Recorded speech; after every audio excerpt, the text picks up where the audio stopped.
dizuet, alde batetik Jaime Leibar, ekimeneko presidenta, eskerrik asko, gurekin egoteagatik. Aurten 13. edizioa da aurkeztu duguna, eta honekin sariak dira pixkat ekintzailetza sustatzeko sortu ziren sari batzuk. Ekintzaileek aurkeztu behar dute beren proiektuak eta Urriaren 2 osteguna ireki dute honekin ideia eta enpresa proiektuen lehiaketaren 13. edizioan izena emateko epea.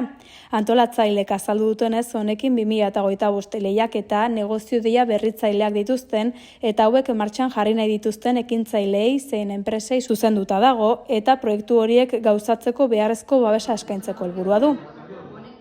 Izen ematea urriaren 19 arte egongo da zabalik eta finalera iristen direnek beren proposamenak aurkezteko aukera izango dute ekitaldi berezi batean Errebalen urriaren 30ean. Edizio honetako nobedade gisa aurten 2 sari banatuko dira. Batetik, ohiko honekin saria 2000 eurokoa, epaimai batek erabakiko duena eta laboral kutxak eta gazte enpresak finantzatua dena, eta bestetik herritarren saria 1000 eurokoa, Errebaleko ekitaldira bertaratzen direnek aukeratuko dutena eta Ibarko udalak finantzatuko duena.